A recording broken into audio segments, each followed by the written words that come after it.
ইশরাক হোসেনকে ঢাকা দক্ষিণে মেয়রের দায়িত্ব বুঝিয়ে দিতে টানা আন্দোলন, এলজিআরডি উপদেষ্টাকে দোষারোপ, পাল্টাপাল্টি পোস্ট। পাচারকৃত অর্থ ফেরত আনতে 4 থেকে 5 বছর সময় লাগবে জানিয়েছেন গভর্নর। আপডেট জানানো হলো প্রধান উপদেষ্টাকে। নির্বাচিত সরকার না এলে আসবে না বিনিয়োগ, বললেন আমির খসরু। ব্যবসায়ীরা চুপচাপ, আমলারা বহাল তবিয়তে, মন্তব্য দেবপ্রিয় ভট্টাচার্যের। লেকচার ক্রাউন সিমেন্ট সংবাদ শিরোনাম, এবার বিস্তারিত। ইশরাক হোসেনকে ঢাকা দক্ষিণ সিটি কর্পোরেশনের মেয়রের দায়িত্ব বুঝিয়ে দেওয়ার দাবিতে টানা আন্দোলনের কর্মসূচি চলবে আজও। সকাল 9টা থেকে ঢাকা দক্ষিণ সিটি কর্পোরেশনের সামনে আন্দোলনের কর্মসূচি রয়েছে ঢাকাবাসীর। টানা 4 দিনের বিক্ষোভ শেষে সোমবার নগর ভবনে ব্লকেট কর্মসূচি পালন করে ঢাকাবাসী। ওবায়দুল্লাহ মামুনের প্রতিবেদন। ইশরাক হোসেনের সমর্থকদের মিছিল, স্লোগানে মুখর ঢাকা দক্ষিণ সিটি কর্পোরেশন এলাকা। ফুলবাড়িয়া থেকে পুলিশ সদর দপ্তর, গোলাপশাহ মাজার, গুলিস্তান পুরোটাই দখলে তাদের। জনতার ঢল নগর ভবন অভিমুখে।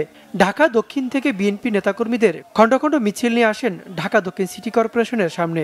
বন্ধ রয়েছে সব ধরনের যান চলাচল। মেয়র হিসেবে ইশরাক হোসেনকে দায়িত্ব বুঝিয়ে না দেওয়ার প্রতিবাদে গত 4 দিন ধরে চলছে বিক্ষোভ সমাবেশ। আদালতের নির্দেশনা ও নির্বাচন কমিশন থেকে গেজেট প্রকাশের পরও ইশরাক হোসেনকে স্থানীয় সরকার মন্ত্রণালয় মেয়র হিসেবে শপথে গড়িমসি করছে বলে অভিযোগ তার সমর্থকদের। আমরা আশা করব যে আদালতের রায়কে সম্মান দেখিয়ে জনগণের ভোটের অধিকারকে স্বীকৃতি দিয়ে অনতিবিলম্বে শপথের মাধ্যমে তাকে নগরবাসীর সেবা করার সুযোগ দেবে। স্বাভাবিকভাবে তিনি শপথ গ্রহণ করবেন, কিন্তু স্থানীয় সরকার, স্থানীয় উপদেষ্টা, স্থানীয় মন্ত্রণালয়ের উপদেষ্টা আসিফ, তিনি এই শপথের যেই আনুষ্ঠানিক যেইভাবে আপনার আয়োজন করা দরকার তিনি করেন নাই। আমরা ঢাকার ছেলেকে মেয়র হিসেবে দেখতে চাই। আমাদের দল মত নির্বিশেষে আমরা ইশরাককে যোগ্য স্থানে দেখতে চাই। আমাদের সবার একটাই দাবি যে যত তাড়াতাড়ি সম্ভব আমাদের মেয়র ইশরাককে জননেতার ভোটে যে পাশ করেছেন এবং হাইকোর্ট থেকে রায় দিয়েছেন, গেজেট ঘোষণা হয়েছে, তার শপথ ঘোষণা যে পর্যন্ত না করাবে আমরা রাজপথ ছাড়ব না। সকাল গড়িয়ে দুপুর ক্রমেই উত্তাল হতে থাকে নগর ভবনের সম্মুখ ভাগ। সরকার ইশরাক হোসেনকে অবিলম্বে শপথের উদ্যোগ না নিলে ঢাকাকে জনবিচ্ছিন্ন করার হুঁশিয়ারিও উচ্চারণ হয়। শপথ না করায় তাহলে আমরা সারা বাংলাদেশের গেট, ঢাকা যাত্রাবাড়ি 8টা বিভাগের গেট আমরা বন্ধ করে দেব। আমাদের দাবি না নেওয়া পর্যন্ত আমাদের এই কার্যক্রম অব্যাহত থাকবে ইনশাআল্লাহ। যত রকম পায়তারা করে কোনো লাভ হবে না। আমরা ঢাকাবাসী রাস্তায় নেমেছি এবং আমাদের দাবি আদায় না হওয়া পর্যন্ত আমরা রাস্তায় অবস্থান করব ইনশাআল্লাহ। জনগণের ম্যান্ডেট নিয়ে উনি নির্বাচিত হয়েছেন। আমরা চাই অবিলম্বে যাতে মেয়র ইশরাক হোসেনকে ওনার চেয়ারে বসানোর জন্য। গত 27 মার্চ ট্রাইব্যুনালের রায়ে ঢাকা দক্ষিণ সিটির মেয়র হিসেবে শেখ ফজলিনুর তাপসের জয়ের ফলাফল বাতিল করে ইশরাক হোসেনকে মেয়র ঘোষণা করে। 28 এপ্রিল এ বিষয়ে গেজেট প্রকাশ করে নির্বাচন কমিশন। ইশরাক হোসেনকে মেয়র পদের দায়িত্ব বুঝিয়ে দেওয়ার দাবিতে চলমান আন্দোলন কর্মসূচি মঙ্গলবারও চলবে বলে জানিয়েছেন আন্দোলনের সমন্বয়ক। স্থানীয় সরকার উপদেষ্টা জনাব সজীব মাহমুদ সজীব ভুইয়া তিনি একটি বিবৃতি দিয়েছেন।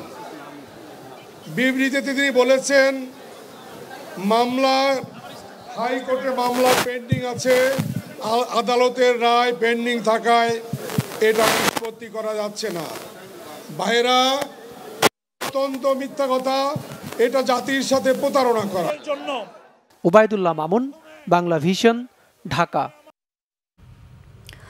আইনি ও মেয়াদ সংক্রান্ত জটিলতা থাকায় ইশরাক হোসেনকে মেয়র পদে দায়িত্ব নেওয়ার সিদ্ধান্ত নিতে দেরি হচ্ছে বলে জানিয়েছেন এলজিআরডি উপদেষ্টা আসিফ মাহমুদ সজীব ভুইয়া। আন্দোলনের জন্য জনভোগান্তি হচ্ছে উল্লেখ করে তিনি তাদেরকে ধৈর্য ধরার আহ্বান জানান। রাজধানীতে এক অনুষ্ঠান শেষে এসব কথা বলেন এলজিআরডি উপদেষ্টা। এখানে অনেকগুলো আইনি জটিলতা আছে, সেগুলো আমরা আইন মন্ত্রণালয়ের থেকে জানতে চেয়েছি যে কি ধরনের আইনি জটিলতা আছে কিংবা আছে কিনা, এবং এর বাইরেও মেয়াদ সংক্রান্ত জটিলতা আছে। এর বাইরে আবার আমরা একটা লিগ্যাল নোটিশ পেয়েছি এবং আমাদেরকে বিবাদী করে রিটও করা হয়েছে যাতে শপথ গ্রহণ করতে না দেওয়া হয়। আমরা যতদূর জানি সেটা বিচারাধীন আছে। তো এই সকল ধরনের জটিলতা নিরসন না করে আমরা কোনো সিদ্ধান্তে আসলে যেতে পারছি না। তো রিটের বিষয়টা এবং আইন মন্ত্রণালয়ের মতামত পাওয়া গেলে কোনো ধরনের আইনি জটিলতা না থাকলে শপথ দিতে কোনো অসুবিধা নেই। যারা সেখানে আন্দোলন করছেন আমরা দেখেছি বেশিরভাগই একটি নির্দিষ্ট রাজনৈতিক দলের নেতাকর্মী। আমাদের প্রত্যাশা থাকবে যে নগরবাসীর যে ভোগান্তি এবং ভোগান্তিটা শুধুমাত্র রাস্তা বন্ধ করে দেওয়ার জন্য নয়। আপনারা জানেন যে অনেক রেগুলার অ্যাক্টিভিটিস, রেগুলার কাজ আছে সিটি কর্পোরেশনের, সেগুলো এক ধরনের স্থবিরতা হয়ে আছে। এই ভোগান্তি নিরসনের জন্য ওনারা ধৈর্য দেখাবেন এবং এই যে আইনি জটিলতাগুলো আছে, হাইকোর্টে বিচারাধীন আছে, হাইকোর্টের প্রতিও সম্মান প্রদর্শন করবেন এবং ধৈর্য ধরবেন আর কি।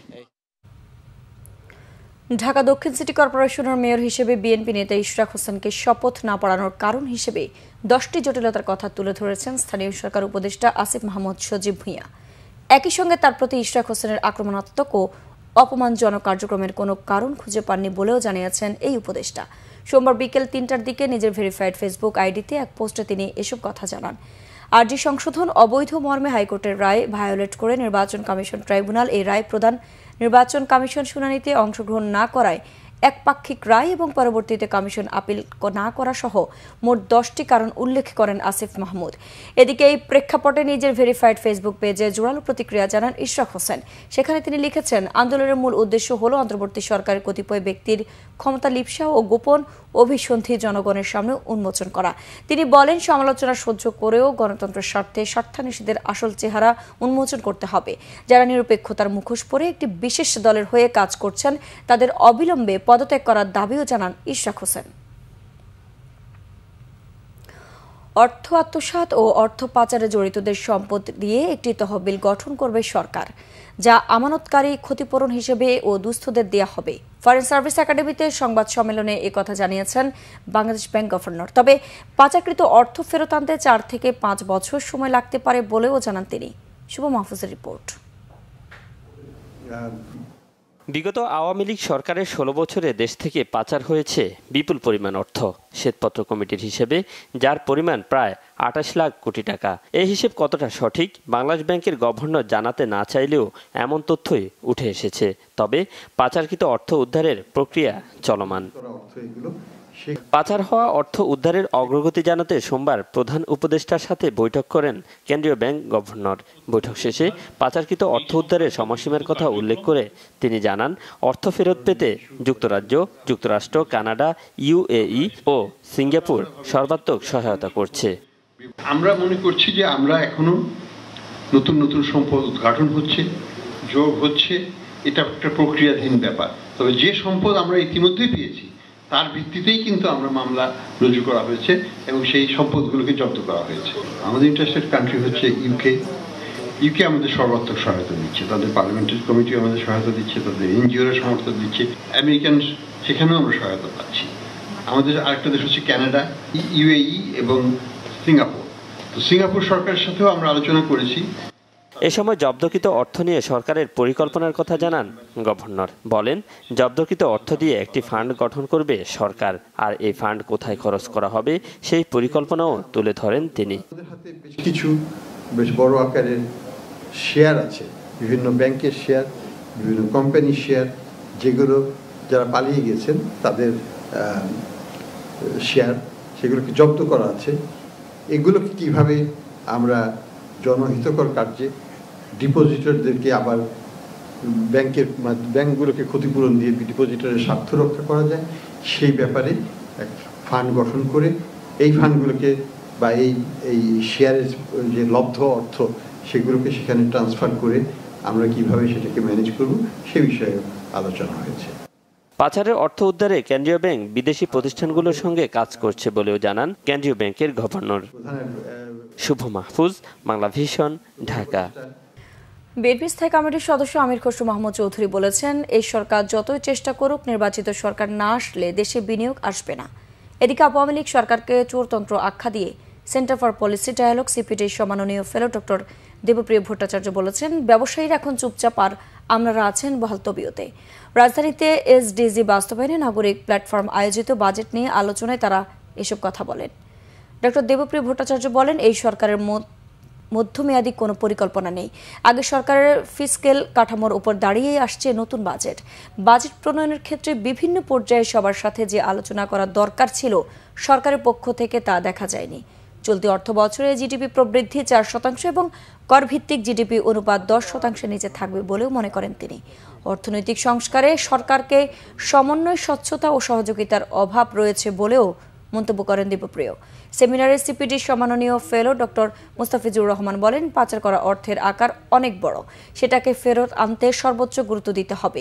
এ সময় আমির খসরু মাহমুদ চৌধুরী বলেন, অন্তর্বর্তী সরকারকে বিএনপি সহায়তা করছে, আগামীতেও করে যাবে, কিন্তু সরকার ভুল পথে এগুলে দেশ এগোবে না। স্বৈরাচার পতন হয়েছে, পালিয়ে গেছে, তারপরে মিন টাইম বাংলাদেশকে ডেমোক্রেটিক ট্রানজিশনে নিয়ে যাওয়ার জন্য যে পদক্ষেপগুলো, that should be the priority of this government. যে আমরা ডেমোক্রেটিক অর্ডারে ফিরে যাওয়ার জন্য যে কাজগুলো করা দরকার, ওইটা হচ্ছে এই সরকারের প্রধান দায়িত্ব।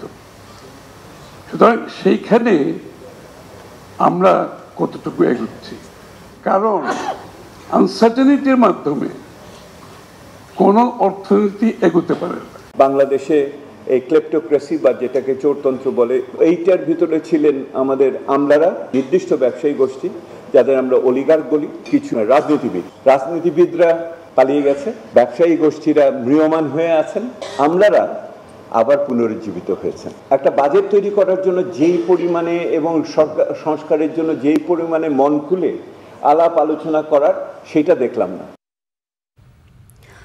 অভিনেত্রী নুসরাত ফারিয়া জামিন নামঞ্জুর করে কারাগারে পাঠানোর আদেশ দিয়েছে আদালত। স্বরাষ্ট্র উপদেষ্টা অবসরপ্রাপ্ত লেফটেন্যান্ট জেনারেল জাহাঙ্গীর আলম চৌধুরী বলেছেন, নুসরাত ফারিয়ার বিরুদ্ধে সুনির্দিষ্ট মামলা থাকায় তাকে আটক করা হয়েছে। তদন্তে নির্দোষ প্রমাণিত হলে ছেড়ে দেওয়া হবে তাকে। অন্যদিকে সামাজিক যোগাযোগ মাধ্যমে দিয়ে এক পোস্টে নুসরাত ফারিয়ার গ্রেপ্তার বিব্রতকর একটা ঘটনা হয়ে থাকলো বলে মন্তব্য করেছেন সংস্কৃতি বিষয়ক উপদেষ্টা মোস্তফা সরোয়ার ফারুকী। রিপোর্ট রিশান নাসরুল্লাহ। থাইল্যান্ড যাওয়ার সময় বিমানবন্দর থেকে আটক অভিনেত্রী নুসরাত ফারিয়াকে রাজধানীর ভাটারা থানা থেকে সোমবার হাজির করা হয় আদালতে। পরে আদালত তাকে কারাগারে পাঠানোর আদেশ দেন। প্রতিবেদন সাপেক্ষে আগামী বৃহস্পতিবার পরবর্তী জামিন শুনানির দিনও ধার্য করেছে আদালত। হাসিনাকে যারা সহযোগিতা করেছে, ফ্যাসিবাদী আন্দোলনের বিরুদ্ধে যারা কাজ করেছে, তাদের মধ্যে তাকে সম্পৃক্ত পাওয়া যায়। আজকে তার জামিন আংশিক শুনানি হয়। প্রতিবেদন দেওয়ার জন্য আগামী 22 তারিখ পাস নির্ধারণ করা হয় এবং আজকে তাকে সিডব্লিউ মূলে জেল হাজতে প্রেরণ করা হয়। আমার মক্কেল উনি দেশেই ছিলেন না এবং তার ফেসবুকে আপনি যদি দেখবেন সপক্ষে বেশ কিছু পোস্ট আছে এই বিপ্লবের সপক্ষে। এই তো সবকিছু মিলে আমরা আশা প্রার্থী যে সামনের হিয়ারিংয়ে কোর্ট আমাদের দিকে সহায় হবে। এদিকে সচিবালয়ে আইন শৃঙ্খলা বিষয়ক সভা শেষে নুসরাত ফারিয়ার আটক প্রসঙ্গে উপদেষ্টা বলেন, তদন্ত শেষ হলে বিষয়টি পরিষ্কার হবে। কেউ যেন ভোগান্তির শিকার না হয়, এই জন্য আমরা অবশ্যই ব্যবস্থা নিব। আমরা বলছি শুধু দুষ্কৃতিকারী যেন আইনের আওতায় আসে এবং শাস্তি ভোগ করে, কোনো একটা নিরীহ লোক যেন কোনো অবস্থায় শাস্তি ভোগ যেন না করে, এই ব্যবস্থা আমরা অবশ্যই নেব। না, গতকালে ওনার এগেস্টে তো আমরা ইনভেস্টিগেশন তো শেষ হয় নেই। ইনভেস্টিগেশন শেষ হয়েছে, ইনভেস্টিগেশন শেষ হওয়ার আগে তো বোন আমি বলতে পারবো না। হ্যাঁ, এখন তার নামে যদি কেস থাকে আপনি কি করবেন? আপনি তো আবার যদি ছেড়ে দিলে আবার আপনি কিন্তু বোন বলবেন, স্যার আপনি ছেড়ে দিচ্ছেন, অমুকের ছেড়ে। বিদেশ যাত্রা নিষেধ আছে কিনা একটা পলিসি আছে, ওই পলিসির মতো যেটা যারা পড়ে তাদের। অন্যদিকে সামাজিক যোগাযোগ মাধ্যমে ফেসবুকে নিজের পেজে দেয়া এক স্ট্যাটাসে সংস্কৃতি উপদেষ্টা মোস্তফা সরোয়ার ফারুকী লিখেছেন, নুসরাত ফারিয়ার গ্রেপ্তার বিব্রতকর একটা ঘটনা হয়ে থাকলো। তিনি আরও লিখেছেন, সরকারের কাজ জুলাইয়ের প্রকৃত অপরাধীদের বিচার করা। ঢালাও মামলার ক্ষেত্রে সরকারের পরিষ্কার অবস্থান, প্রাথমিক তদন্তে সংশ্লিষ্টতা না থাকলে কাউকে গ্রেপ্তার করা হবে না এবং সেই নীতি অনুসরণ করা হচ্ছিল। তবে আওয়ামী লীগের সাবেক রাষ্ট্রপতি আব্দুল হামিদের বিদেশ গমনকে কেন্দ্র করে ক্ষোভের পর ওভার নার্ভাসনেস থেকেই হয়তোবা এমন হয়েছে বলে মনে করেন এই উপদেষ্টা। রিশান নাসরুল্লাহ, বাংলাভিশন, ঢাকা। না ফেরার দেশে চলে গেলেন বাংলাভিশনের ন্যাশনাল ডেস্ক ইনচার্জ শাফিন খান। ইন্না লিল্লাহি ওয়া ইন্না ইলাইহি রাজিউন। সোমবার সকালে হঠাৎ অসুস্থ হয়ে পড়লে রাজধানীর মগবাজারের একটি হাসপাতালে নিয়ে যাওয়া হয়। সেখানে কর্তব্যরত চিকিৎসক তাকে মৃত ঘোষণা করেন। মঙ্গলবার সকাল 10:30টায় খুলনার রয়্যাল মোড়ের তালতলা জামে মসজিদে দ্বিতীয় জানাজা শেষে টুটপাড়া কবরস্থানে দাফনের কথা রয়েছে। বিস্তারিত জানাচ্ছেন সিকান্দার রেমান। যাচ্ছে জীবন এক পলক ফ্রেমে বাঁধা, অব্যক্ত কত ব্যথা যায় না বোঝা। 31 মার্চ ফেসবুকের সবশেষ এমন স্ট্যাটাস দিয়েছিলেন বাংলাভিশনের ন্যাশনাল ডেস্ক ইনচার্জ শাফিন খান। আসলেই কি জীবন ফ্রেমে বাঁধা? কি এমন কথা যা বোঝা যায় না? তার অবচেতন মন কি কিছু টের পেয়েছিল? ঈদুল আজহায় লম্বা ছুটিতে যাবার কথা ছিল, খুশি ছিলেন, টিকিটও কাটা শেষ। সেই ছুটিতেই গেলেন, সত্যি সুদীর্ঘ সেই ছুটি, যে ছুটি থেকে আর কেউ কোনোদিন ফেরে না। বাংলাভিশনের ন্যাশনাল ডেস্ক ইনচার্জ শাফিন খান হৃদরোগে আক্রান্ত হয়ে চলে গেলেন না ফেরার দেশে। প্রতিদিনের মতো সোমবার দুপুর 2টা থেকে অফিস, সে অনুযায়ী প্রস্তুতি। মেয়েকে স্কুলে দিয়েই আসবেন প্রিয় কর্মস্থল বাংলাভিশনে, বসবেন নিজের চেয়ারে, দেশের বিভিন্ন জায়গা থেকে পাঠানো রিপোর্টগুলো তৈরি করবেন। গতকাল যে প্যানেলে কাজ করেছেন আজ তা ফাঁকা, আছে স্মৃতি, আছে জমানো কথা। গতকালও এই যে এই জায়গাটা তার সাথে কাজ হয়েছিল, যে এইটা যে শেষ কাজ হবে।